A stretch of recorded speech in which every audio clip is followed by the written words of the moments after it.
Welcome to the International Trade Minute, quick-fire trade news, where time is trade. We are your go-to podcast for rapid and concise updates on trade and law, designed specifically for busy trade professionals.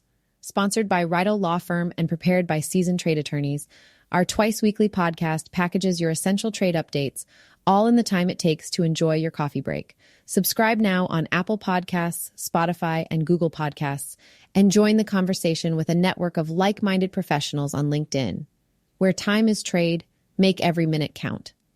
In today's episode, we're diving into a collection of critical news stories that are reshaping the world of international trade. From legal battles to regulatory changes and compliance challenges, we've got you covered. Let's get started.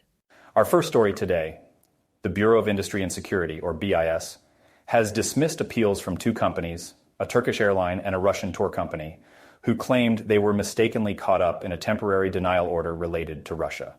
This denial order, known as a TDO, can have serious implications for businesses involved in international trade. Let's get into the details. In June, BIS renewed a denial order against Russia's Nordwind Airlines, accusing them of illegally operating flights to Russia. As part of this decision, they also added the Russian tour company Pegasus Touristic to the scope of the TDO due to its ties to Nordwind. This move raised concerns for Pegasus Touristic, who believed they were wrongly implicated and requested BIS to publicly clarify that they had not violated U.S. export controls and were not subject to the TDO.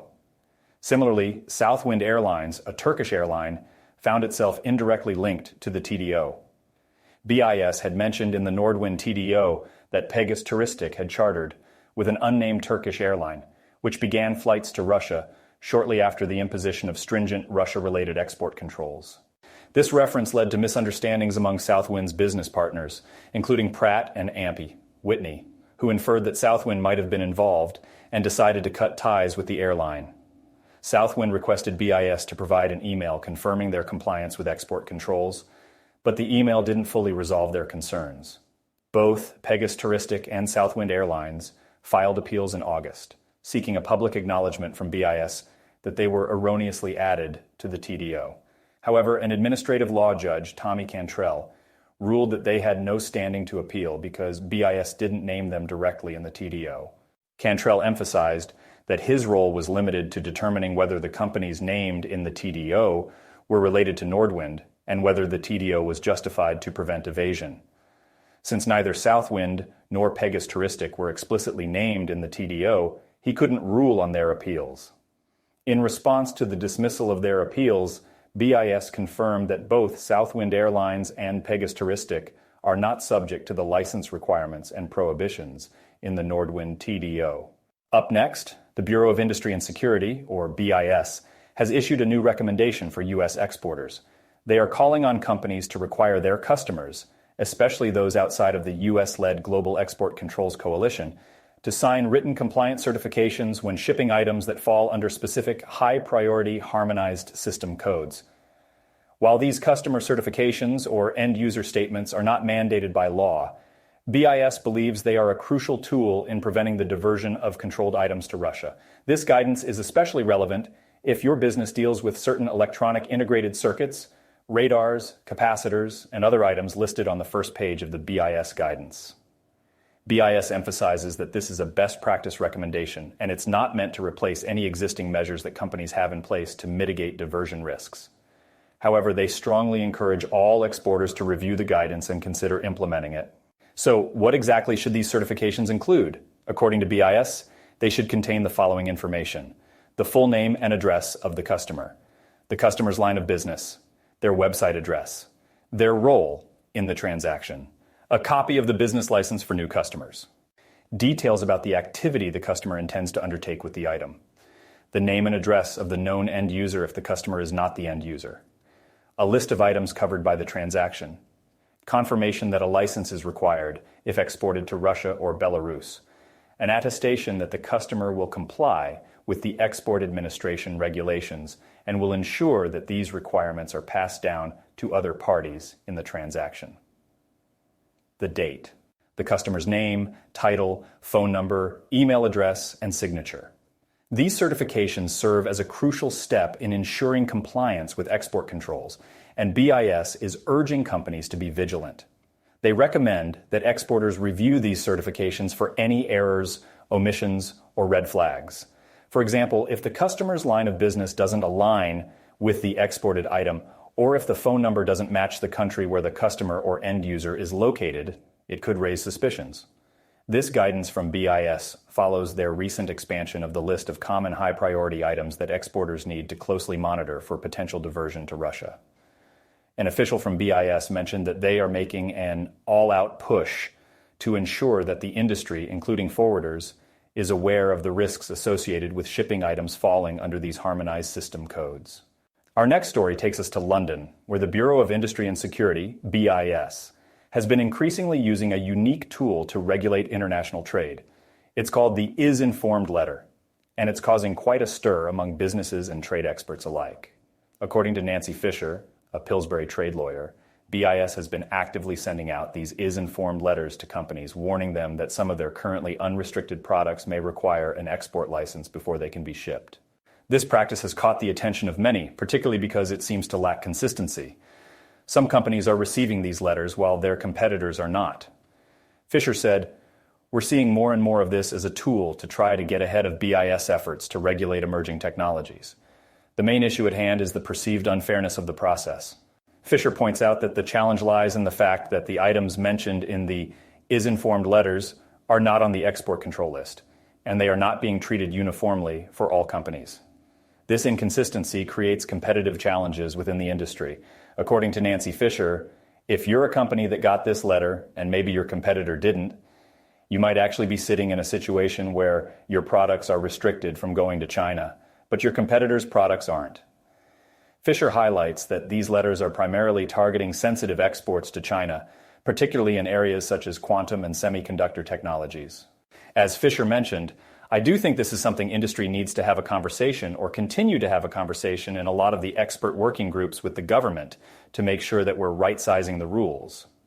While BIS has not officially commented on this matter, it's clear that these Is-Informed letters have garnered significant attention and concern within the business community. In related news, the Semiconductor Industry Association has raised objections to these letters, citing instances where certain chip companies had to halt sales before new regulations were even announced. According to the BIS official, the agency is looking at creative ways to restrict certain low-level microelectronics exports, including those that are designated under the Export Administration Regulations as EAR 99 and don't generally require a license. Fisher also emphasized the importance of sanctions and export control due diligence. She stressed that while compliance mistakes may occur, it's crucial for businesses to remain vigilant and act on potential red flags. Fisher said, "There's only so much you can catch if somebody's trying to be very creative in getting around the rules. But if you have information and you don't use it, that's where the risk is." Next, we delve into a pivotal piece of legislation that's making waves on Capitol Hill. The ShopSafe Act is back in the spotlight, with senators on both sides of the aisle eager to make amendments, but equally determined to see it through. The Senate co-sponsors of the ShopSafe bill have not only reintroduced it, but are also sending a clear message to its critics. Rather than seeking to defeat the bill outright, they're calling for specific feedback to refine the legislation. According to Senator Chris Coons, D-Del, "We want to hear from our critics. We want to work together to sharpen and shape the bill into something worthy of enactment." Senator Chris Coons, the chairman of the Intellectual Property Subcommittee of the Judiciary Committee, hosted a hearing on October 3rd with stakeholders representing both sides of the debate. Sen. Tom Tillis, RNC, mentioned, "I hope those who are out there to kill this bill need to understand I want you at the table to make it better. If there's anyone out here that thinks they're going to slow this down, then they probably need to think again." That's Senator Tom Tillis, the ranking member of the subcommittee, emphasizing the importance of cooperation and compromise. At the heart of the matter is the question of online platforms' liability for counterfeit goods sold on their websites. The Computer and AMP Communications Industry Association, CCIA, opposes the bill, arguing that platforms should only be liable if they fail to respond to takedown notices from brands that spot infringing products. CCIA President Matt Schruers said, "The ShopSafe Act is framed as a safe harbor for platforms that prevent counterfeits from being listed, but it is in fact an unsafe harbor."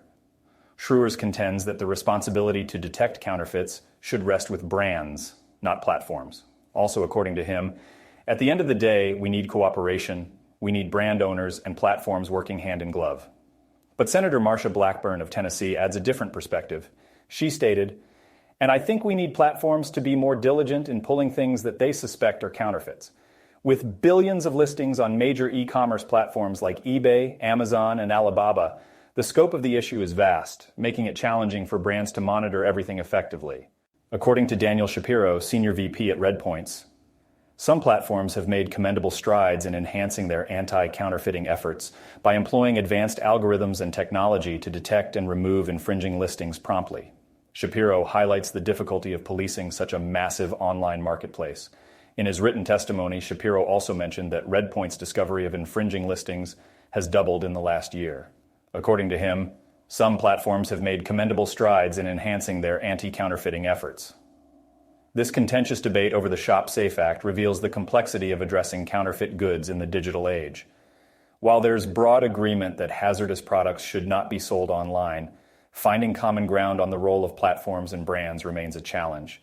We end our episode with a significant story on a breach of OFAC licenses that's been making waves in the world of international business. This story involves Farhad Nafay, a California-based telecommunications consultant who recently pleaded guilty to violating the International Emergency Economic Powers Act by breaching sanctions licenses issued by the Office of Foreign Assets Control, also known as OFAC. According to the Department of Justice, Nafay's OFAC licenses granted him the authority to advise non-Iranian telecommunications companies on conducting business with Iran. However, these licenses did not authorize him to provide any hardware, software, or technology directly to Iran. Despite the clear limitations of his licenses, Nafay allegedly exceeded them by selling $400,000 worth of software upgrades to telecommunications equipment in Iran. This action, as reported by the DOJ, was in direct violation of his licenses. The DOJ also asserts that Nafay was well aware that he was exceeding the scope of his licenses when he made these sales. But that's not all. Nafay's legal troubles don't end there. He also faced charges related to federal taxes. The Department of Justice stated that he admitted to evading federal taxes by failing to pay income tax on some of the proceeds generated from those sales. Nafay's guilty plea raises several critical questions about compliance with international sanctions and the consequences of breaching OFAC licenses. This case highlights the importance of understanding the intricacies of these regulations, especially when it comes to advising companies engaged in international trade. Nafay's sentencing is scheduled for January 29th, and we will be following this case closely to keep you updated on the developments. In conclusion, this case serves as a stark reminder of the strict enforcement of international sanctions and the severe penalties for noncompliance. We urge all businesses and consultants involved in international trade to ensure that they are well informed about the scope and limitations of their OFAC licenses to avoid costly legal troubles. Thank you for joining us on International Trade Minute, your rapid source of trade updates for busy trade professionals, and we hope to have you back for our next episode. Don't forget to subscribe.